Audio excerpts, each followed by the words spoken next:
আসসালামু আলাইকুম প্রিয় শিক্ষার্থীবৃন্দ, কেমন আছো সবাই? আশা করি সবাই ভালো আছো। আজকের পদার্থবিজ্ঞান অনলাইন ক্লাসে তোমাদের সবাইকে স্বাগত জানাচ্ছি। আমি মোহাম্মদ শফিকুল ইসলাম তুষার, প্রভাষক পদার্থবিজ্ঞান, ইকবাল সিদ্দিকী কলেজ। আজকে আমরা পদার্থবিজ্ঞান প্রথম পত্র থেকে দ্বিতীয় অধ্যায় অর্থাৎ ভেক্টর থেকে আলোচনা করব। আমাদের আজকের আলোচ্য বিষয় ভেক্টর যোগের কতিপয় সূত্র। এই টপিকটির উপর আমরা আরো একটি ক্লাস নিয়েছিলাম, সেটি ছিল পর্ব 1 এবং আজকে আমরা পর্ব 2 নিয়ে আলোচনা করব। তোমরা যে যেখান থেকে আজকের এই ক্লাসটি দেখছো তাদের সবাইকে অনেক অনেক প্রীতি এবং শুভেচ্ছা জানিয়ে আজকের ক্লাসটি শুরু করছি। প্রথমে আমরা বলবো ভেক্টরের সংযোগ সূত্র নিয়ে। সংযোগ সূত্রটি আমরা দেখতে পাচ্ছি যে A vector plus B vector bracket দেওয়া আছে plus C vector equal to A vector plus B vector plus C vector. এটি হচ্ছে ভেক্টরের সংযোগ সূত্র। এবার এই সূত্রটি কিভাবে আসলে আসলো বা কিভাবে প্রমাণ আমরা এখান থেকে দেখব। আমরা দেখতে পাচ্ছি এখানে একটা ও পি কিউ আর একটা চতুর্ভুজ রয়েছে। এই চতুর্ভুজ থেকে আমরা কতগুলো ভেক্টর দেখতে পাচ্ছি। এখানে আমরা ধরবো, আমরা ধরি প্রথমে ওপি সমান সমান এ ভেক্টর, তারপরে পি কিউ সমান সমান বি ভেক্টর, তারপর রয়েছে কিউ আর সমান সমান সি ভেক্টর এবং সর্বশেষে যেটা রয়েছে সেটা হচ্ছে ও আর সমান সমান ডি ভেক্টর। আমরা চারটা ভেক্টর এখান থেকে ধরে নিলাম। এখন আমরা প্রথম যে ত্রিভুজ অর্থাৎ ও পি কিউ ত্রিভুজ থেকে ত্রিভুজ ও পি কিউ এই ত্রিভুজ থেকে আমরা একটু লিখবো। সেটা হচ্ছে দেখো এখানে আমরা এই ত্রিভুজ থেকে আমরা ভেক্টরের ত্রিভুজ সূত্র যদি ব্যবহার করি তাহলে আমরা কি পাই? আমরা পাচ্ছি OP plus P Q equal to কিন্তু ও কিউ পাই আমরা। তাহলে এখানে দেখো, তাহলে OP plus P Q equal to আমরা পেলাম হচ্ছে ও কিউ। এটা কিন্তু আমরা সামনে আনি, অতএব ও কিউ ইকুয়াল টু ওপি কে আমরা লিখতে পারি এ এবং পি কিউ কে আমরা লিখতে পারি বি। সুতরাং ও কিউ সমান সমান A vector plus B vector. এটাকে আমরা 1 নম্বর সমীকরণ হিসেবে চিহ্নিত করলাম। এবার আমরা এখানে আরেকটা লিখবো, আমরা পরবর্তী ত্রিভুজটা পি কিউ আর ত্রিভুজ থেকে ত্রিভুজ পি কিউ আর এখান থেকে যদি আমরা লিখি, আসলে আমাদের এখানে জায়গাটা একটু কম হয়ে গেছে, আমরা যদি সামনে থেকে লিখি তাহলে ভালো হবে। আমরা লিখতে পারি ত্রিভুজ পি কিউ আর এই ত্রিভুজ থেকে আমরা পাচ্ছি যে বাহু P Q plus Q R equal to আমরা লিখতে পারি হচ্ছে পি আর। অতএব আমরা যদি পি আর কে আগে আনি তাহলে আমরা লিখতে পারবো পি কিউ সমান আমরা জানি যে বি ভেক্টর এবং কিউ আর সমান জানি আমরা হচ্ছে সি ভেক্টর। তাহলে B vector plus C vector সমীকরণ 2 হিসেবে আমরা একে চিহ্নিত করলাম। এবার আমরা ভিতরের দিকে একটু আসি, এই ত্রিভুজটাতে আসি, অর্থাৎ আমরা ও পি আর ত্রিভুজ থেকে আমরা লিখতে পারি ত্রিভুজ ও পি আর। এই ত্রিভুজটা থেকে আমরা লিখতে পারি যে এইটা অর্থাৎ ওপি প্লাস পি আর সমান সমান লিখতে পারি কিন্তু ও আর। এই সবগুলি আমরা কিন্তু লিখছি ভেক্টরের ত্রিভুজ সূত্র থেকে, অর্থাৎ ভেক্টর যোগের যেটা ত্রিভুজ সূত্র সেটি ব্যবহার করে, তোমরা এটা জানো। এখন আমরা ওপি সমান সমান আসলে কি জানি? ওপি সমান সমান আমরা এ, আমরা প্রথমে ধরেছিলাম ওপি সমান সমান এ, সুতরাং আমরা এখানে এ লিখলাম প্লাস পি আর সমান সমান আমরা সমীকরণ 2 থেকে আমরা দেখেছিলাম যে পি আর সমান সমান বি প্লাস সি। সুতরাং আমরা এটা লিখবো B plus B vector plus C vector equal to O R সমান সমান আমরা দেখতে পাচ্ছি এখানে ডি ভেক্টর, অর্থাৎ ও আর সমান সমান ডি ভেক্টর। এটাকে আমরা সমীকরণ 3 হিসেবে চিহ্নিত করলাম। এবার আমরা সর্বশেষ যেটি আমাদের রয়েছে সেটি হচ্ছে আমরা এইটা সঙ্গে লিখবো ও কিউ আর ত্রিভুজ থেকে ত্রিভুজ ও কিউ আর থেকে আমরা লিখবো। দেখো ও কিউ আর এখান থেকে যদি আমরা লিখি তাহলে আমরা কি লিখতে পারবো? ত্রিভুজ O Q plus O Q R equal to আমরা লিখতে পারছি হচ্ছে ও আর। তাহলে দেখো যে ও কিউ সমান আমরা লিখেছিলাম সমীকরণ 1 এ আমরা ও কিউ সমান পেয়েছিলাম a প্লাস বি, আমরা পেয়েছিলাম a plus B plus Q R সম্পর্কে আমরা ধরেছিলাম হলো সি। এখানে আমরা প্রথমে ধরে নিয়েছিলাম তাহলে C vector equal to O R সমান আমরা ধরে নিয়েছি কত ডি ভেক্টর, ডি ভেক্টর। এটাকে আমরা সমীকরণ 4 হিসেবে আমরা চিহ্নিত করলাম। এখন একটু আমরা যদি চিত্র দুঃখিত সমীকরণ 3 এবং 4 থেকে আমরা লিখি, যেহেতু আমাদের এখানে কাজ শেষ, সুতরাং চিত্র 1 আমরা মুছে দিতে পারি। আমরা এবার দেখতে পাচ্ছি যে সমীকরণ 3 এবং 4 থেকে আমরা এখানেও কিন্তু ডি ভেক্টর, এখানেও আছে ডি ভেক্টর, তাহলে আমরা এই পাশটা এই পাশটাকে আমরা সমান লিখতে পারি। সেক্ষেত্রে আমরা যদি এর আগে লিখি, আমার তোমার ইচ্ছা যে আগে লিখতে পারি আমরা, তাহলে আমরা এর আগে লিখছি যেহেতু আমাদের সূত্রের প্রমাণের স্বার্থে। তাহলে আমরা লিখব সমীকরণ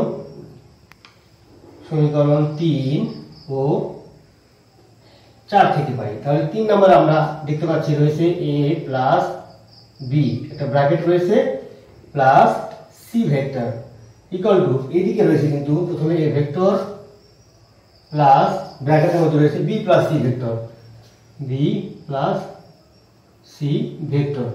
দেখো এখানে এই সমীকরণ 3 এখানে b প্লাস সি ভেক্টর। আমি আবারও এখানে তোমাদের দেখাচ্ছি যে সমীকরণ 3 এবং সমীকরণ 4 আমরা দেখতে পাচ্ছি এখানে ডি ভেক্টর রয়েছে, এখানেও কিন্তু ডি ভেক্টর রয়েছে। সুতরাং এখানকার এই অংশ এবং এখানকার এই অংশ আমরা কিন্তু নিঃসন্দেহে আমরা সমান লিখতে পারি।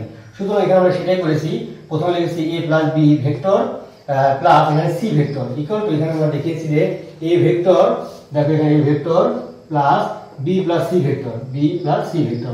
সুতরাং এই সমীকরণটি কিন্তু আমাদের মূলত ভেক্টরের সংযোগ সূত্র। দেখো আমরা সমীকরণটি আমরা প্রমাণ করতে পেরেছি। সুতরাং এভাবে কিন্তু ভেক্টরের সংযোগ সূত্রটি প্রমাণিত হলো। আশা করি প্রথম যে সূত্রটা তোমরা বুঝতে পেরেছো। এবার আমরা দ্বিতীয় ধাপে অগ্রসর হব, অর্থাৎ আমাদের যে রয়েছে ভেক্টরের বন্টন সূত্র। এটি খুবই সহজ একটি সূত্র, তোমরা একটু মনোযোগ দিয়ে ক্লাসটি করবে।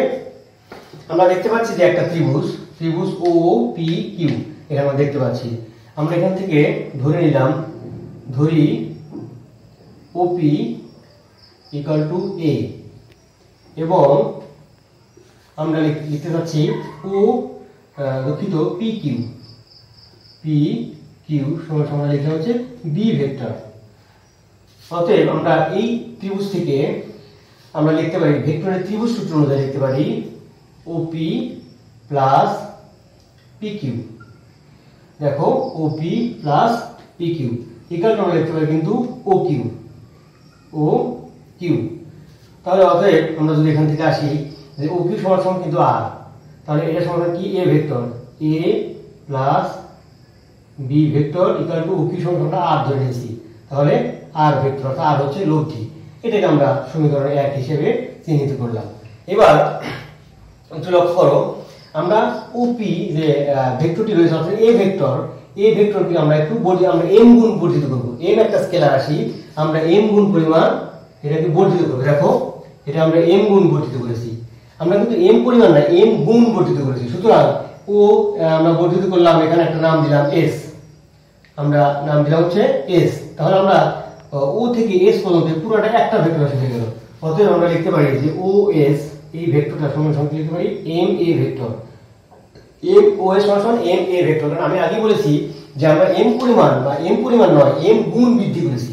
সুতরাং আমরা এম কে এ ভেক্টর দ্বারা গুণ করলাম, এটি আমরা পেলাম। অনুরূপভাবে আমরা এই রাশিটাকে অর্থাৎ আর ভেক্টর যেটি রয়েছে ও কিউ, এই বাহুটাকে আমরা এদিকেও আমরা এম গুণ বর্ধিত করলাম। সুতরাং এটাকে আমরা লিখতে পারি একটা নাম দিলাম ই, আমরা একটা নাম দিলাম। তাহলে ও ই এইটাকে আমরা একইভাবে লিখতে পারি এম আর লিখতে পারি, এটা আর ভেক্টর, আর এখানে আমরা এম গুণ বৃদ্ধি করেছি। সুতরাং এখানে কিন্তু আমরা আর এর সাথে এম কে গুণ দিয়েছি। এবার আমরা ই থেকে এস বরাবর একটা লম্ব টানলাম। তাহলে একটু খেয়াল করে আমরা দেখতে পারি যে এখানে যে একটা ভেক্টর রয়েছে এই ভেক্টরটা কিন্তু দিক হবে এই বরাবর। সুতরাং এখানে যে বি ভেক্টরটি রয়েছিল এই বরাবর যদি আমরা আসি দেখতে পাই যে এটা কিন্তু বি ভেক্টর, এইটুকু হচ্ছে বি ভেক্টর। আচ্ছা, এখন আমরা একে বর্ধিত করেছি, তাহলে এটাও আমরা এম গুণ বর্ধিত করেছি, এখানেও আমরা এম গুণ বর্ধিত করেছি। অনুরূপভাবে যে এটাকেও আমরা কিন্তু এম গুণ বৃদ্ধি করেছি। সুতরাং এই যে পুরো ভেক্টরটা, অর্থাৎ যেহেতু আগে এটাকে ছিল বি, তাহলে পুরো ভেক্টরটাকে আমরা লিখতে পারি কি লিখতে পারি, একবার লিখতে পারি এম বি। সুতরাং ইএস যে ভেক্টরটা সেটাকে আমরা একবার লিখব হচ্ছে এম বি। এইবার আমরা এই পুরো ত্রিভুজ থেকে অর্থাৎ ত্রিভুজ ও ই এস থেকে আমরা পাই ত্রিভুজ ও ও ই এস। এই ত্রিভুজটা থেকে আমরা পাই ভেক্টরের ত্রিভুজ সূত্র ব্যবহার করে ও এস অর্থাৎ O S plus S E, O S plus S E equal to আমরা পেলাম ও ই প্লাস এস ই, অর্থাৎ এখানে ইএস না লিখে এস ই লেখাটাই যুক্তিযুক্ত হবে যেহেতু ভেক্টর রাশি। তাহলে এস ই আমরা লিখলাম, তাহলে ও এস প্লাস এস ই এর সমান আমরা লিখতে পারি ও ই লিখতে পারি, আমরা ও ই হিসেবে এটাকে লিখতে পারি। সুতরাং আমি মান বসাবো, এখান থেকে মানগুলো বসিয়ে দেবো। তাহলে ও এস সমান আমরা লিখছিলাম কত M A plus S E সমান আমরা লিখছিলাম এম বি, সুতরাং আমরা লিখলাম M B vector equal to O E সমান আমরা লিখেছিলাম হচ্ছে এম ইন্টু আর ভেক্টর। অতএব আমরা এবার একটু পরে আমরা সূত্রের দিকে লক্ষ্য রাখি, আমাদের কি প্রমাণ করতে হবে এম ইন্টু এ প্লাস বি। সুতরাং এই সাইড থেকে আমরা এই পাশে লিখবো এম আর, তাহলে আর এর পরিবর্তে আমরা আর একটা মান পেয়েছিলাম সমীকরণ 1 থেকে R equal to A plus B. সুতরাং আমরা এখানে লিখবো A vector plus B vector equal to আমরা এই রাশিটা লিখবো M A vector plus M B vector. সুতরাং আমরা কিন্তু ভেক্টর যোগের বন্টন সূত্রটা প্রমাণ করতে সক্ষম হলাম। এভাবে আসলে মূলত ভেক্টরের সংযুক্ত সূত্রটি এসেছে। সুতরাং আমরা দেখলাম যে ভেক্টরের যোগ কিন্তু বন্টন সূত্র এবং সংযোগ সূত্র মেনে চলে। আশা করি আজকের ক্লাসটি তোমাদের ভালো লেগেছে এবং তোমরা ভালোভাবে বুঝতে পেরেছো। পরবর্তী ক্লাসে আসার আমন্ত্রণ জানিয়ে আজকের মতো এখানেই বিদায় নিচ্ছি।